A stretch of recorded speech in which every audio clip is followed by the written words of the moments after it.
Hello and happy 4th to all the Yanks out there.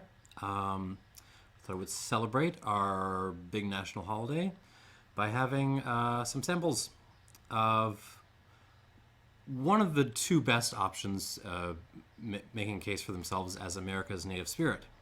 And it is not whiskey, it is rum, in fact.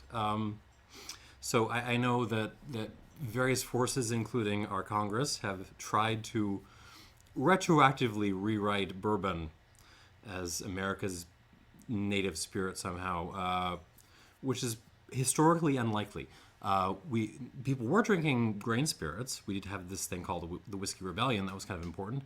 But given that it's doubtful that charred new oak barrels were in wide use prior to the mid 19th century. There are documents going back before that, but widely used, probably not. Given that, you're sort of looking at different styles of whiskey, and you're also looking at, of course, fruit brandies, which I did last year, and rum. Rum in the American colonies obviously has a bit of a dark history. On the one hand, it was arguably America's first big industry beyond just agriculture. The Boston area had a ton of distilleries where they took in molasses made in the British West Indies and converted into rum as part of this thing we now call the triangle trade. And of course that ended with the revolution and lack of access to, consistent access to British molasses. But that wasn't the end of the history of rum in the U.S. Of course, there was still some rum coming in from other sources, molasses coming in from other sources. And of course, later on, after the Louisiana Purchase, you had a lot of cane being grown in the South, and that's what we're going to be talking about today. Not the there's a fair amount of rum being made in the Northeast these days, privateer most prominently. But the stuff I'm most curious about is rum made from the cane growing regions in the American South. So today I've got something I tried before in a video, and I finally got a sample of it. This is Roulaison. Again, not the overproof this time. This is just their standard 44%. New England pot-distilled rum. No idea which batch this is. I imagine this is bottled circa 2020 or so, but I'm not really sure. We're going to taste it out. And it is partnering with Richland Rum. Rum from Richland, Georgia. Richland's kind of on the far west side of Georgia. And they've been around for a while. At least these guys were founded in like 99 or something. So kind of old. So let's... it should be fun. Let's walk through these very, very patriotically. I do wish Native American rum would get, or natively made, I should say, American rum would get more notice. And hopefully little silly videos like this will help with that effort. All right, let's start with the Roulaison and move up to the considerably stronger Richland Rum. All right, here we go. Roulaison on the nose. Of course, I've already done a ton of videos on these people, including an interview with Andrew, and which I will link up down below. Andrew, the head distiller there. Okay, so this is a lighter style than their overproof. It is. It's not just bottled at lower strength, but there's differences in yeast, and it's got a shorter fermentation time, and that kind of comes through on the nose. It's very aromatic, very light is not the right word. It's very kind of crystalline, if that makes sense. So there's lots of wildflowers, honey. There's a lemony thing, but it's not really lemon. It's more like lemon drops, like lemon. Yeah, let's go with lemon drops. There is a certain minerality to this, but it isn't really like rocks, stones. This is more clay. And I've noted that before on Roulaison stuff. It has a really prominent clay note. there's a kind of mustard thing in here, but it's mingling with the sweeter notes, the floral notes. It's almost a honey mustard kind of thing. Some almost root vegetable sorts of notes, which I get sometimes on New Yarmouth from Jamaica. So some like sweet potato kinds of stuff, a little yogurt almost. So put a little yogurt on top of your sweet potato. That's kind of what you're getting here. It's nice. It's soft. It's but it has a density to it, despite the lack of oomph that the overproof has a little bit more of. On the palate.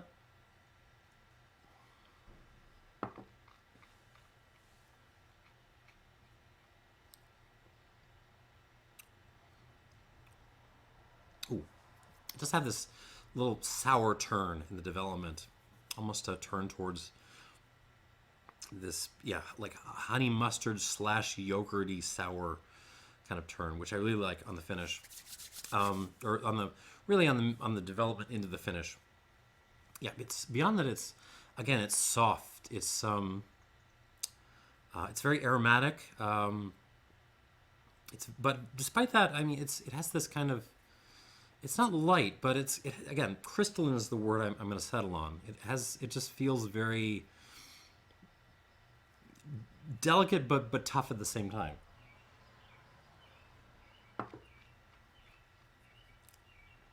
Flowers, lots of flowers.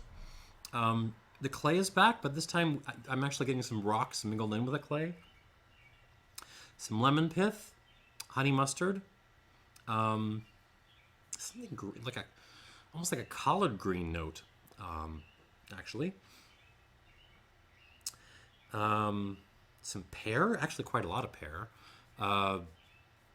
White pepper, and then that root vegetable kind of note I was getting on the nose. The potatoes. Different kinds of potatoes, sweet potatoes, russet potatoes, maybe like a carrot or two.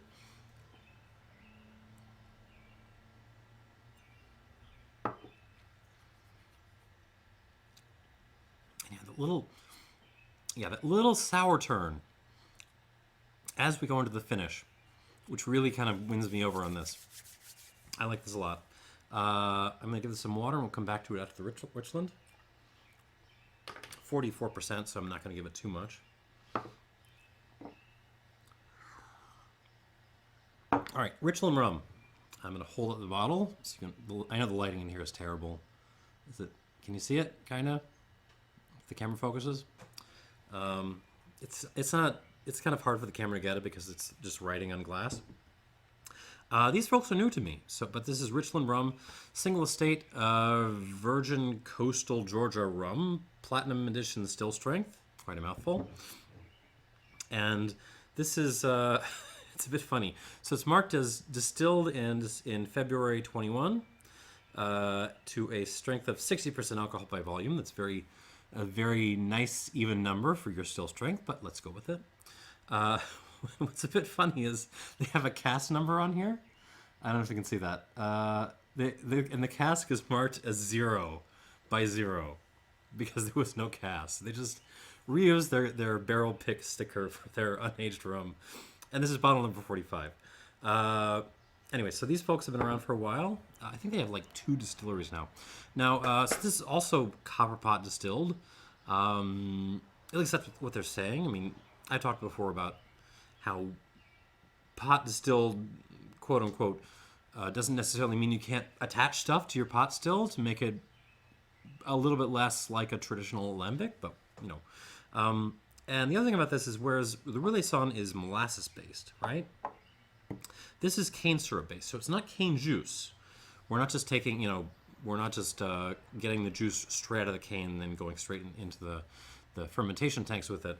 This is cane syrup, meaning they've boiled their juice, they've boiled it down, but they haven't extracted any sugar from it, which would make it into molasses. So it's sort of like molasses with no sugar extracted from it, with all the sugar left inside. That makes sense? That's cane syrup. You see a lot of that in Haiti, a couple of other places. I think Guatemala does that a lot. Anyways, let's get into this. This is bottled at 60% alcohol. Marked as still strength. Let's go. On the nose. And immediately you see the difference from using basically not molasses, but this sort of cleaner starting point. This smells creamier. It smells more confectionery. It's definitely a cleaner spirit on the nose. I would expect the fermentation is even shorter on this, and they're definitely pitching yeast. Well, I mean, Roulaison is pitching yeast too. Everyone's pitching yeast except maybe the Haitians and the Jamaicans and a few others. Really, what this smells like is like a sweet cream butter. It smells like I'm nosing sweet cream butter. There's some white pepper. There's some like there's a grassy note in this, like freshly mowed grass. I usually don't get in cane syrup or cane juice rums. I usually don't actually get that much grass, but here it is happening. Like just marshmallows. It just smells like, marshmallows. A little lime, a little bit of like an aromatic white wine sort of note, like a Viognier, like you tipped a little bit of Cointreau into your rum.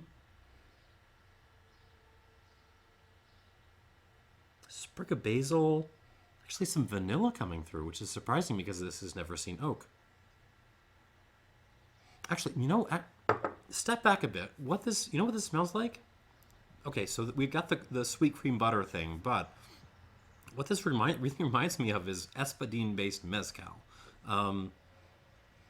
It doesn't take away the sort of herbaceous touch of mezcal. No celery here, like none of that. I mean, there's a little bit of basil, maybe a hint of mint, but it's very restrained. But it's really got that sort of big vanilla-y, marshmallowy note you sometimes get with espadín. No smoke either, but do you know what I mean? I don't know if any of this is helping, but that's kind of my thought process. On the palate with this,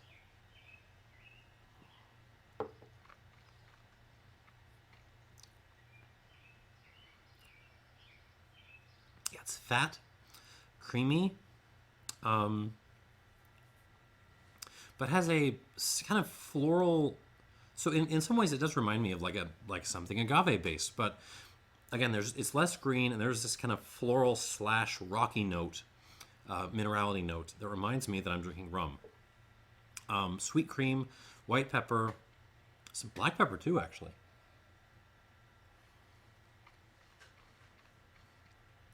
Yeah, just marshmallow cream. If you mix in a little gravel, a little bit of basil, vanilla beans, and that kind of grassy hint as well. It's got a nice long finish on this. It's on kind of the sweet, ashy, kind of rocky floral finish.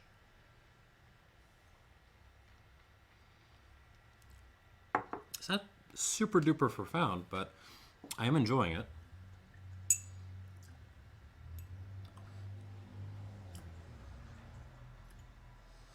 And you know what? I should add this. Definitely like agave fans. If you're looking to branch out into rum a little bit, and you happen to be from Georgia, say, give this a shot. I think this might be your jam. I think this would actually make a pretty nice margarita, among other things. Okay, let's go back to the Roulaison. So at the moment, I kind of have these two close in terms of my scoring. They're not spectacular, but they're both very, very solid, and really kind of delightful to drink. Back to the Roulaison. With water, this gets a little bit more green now. So I'm still getting the kind of root vegetable note, but now I'm almost getting these like, carrot greens. You get some carrots and from your your DSA, your monthly DSA that you never finish using, and you get the carrots and you read somewhere you should use the greens. You pull off the greens and you start cooking with them. That's kind of what I'm smelling. It's very hard to describe this because at the same time it feels very clean and crystalline, but there's some dirty notes to this. So it's kind of clean dirty. It's a clean dirty nose, if that makes sense. Um, Anyhow, on the palate with this.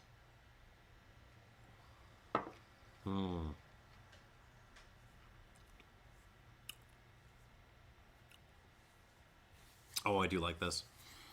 And it brings it's again a lighter spirit than the overproof. And I do like the overproof better. But this is right now this is bringing the rocks and the clay hard and everything that was already there before. Um, Especially the root vegetable thing and the pepper. And water just brings out that kind of rocky clay thing. I was expecting, just by strength and maybe reputation, that the Richland would take this one pretty easily. And I can kind of tell with the Richland, sometimes you can tell just having a high proof spirit neat that it's going to develop a little when you add water. But this Roulaison is hanging with it. I'm going to give this 85 plus out of 100. I really like the way the mouthfeel especially develops when you add water to it.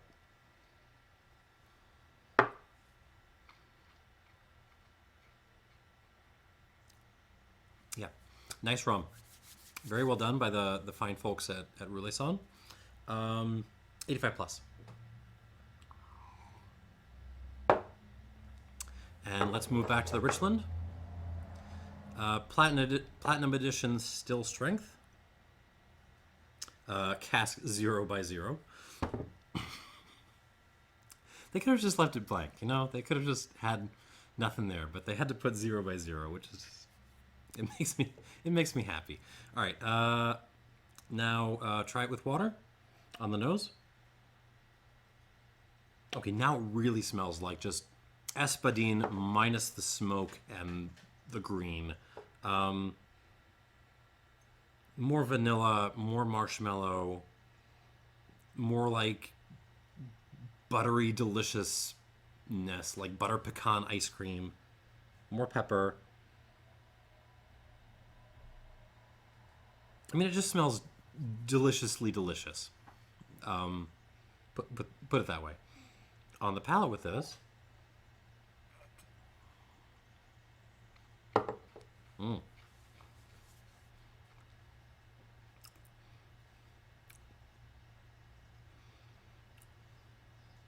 okay. Oh, this is going to be close. Let me think about this one in terms of scoring. What I can say is, with water, this becomes a lot more grippy on a palate. There's a lot more pepper going on, a lot more. There's a heavier mouthfeel to this. It's very fat, especially on the finish. So we're bringing a lot more ash in with water, a lot more kind of like crushed rocks. But it's still very confected, especially on the arrival. Just lots of like again, butter pecan ice cream, marshmallow, some like basil, lots of pepperiness. It's really the mouthfeel where this develops most with water. I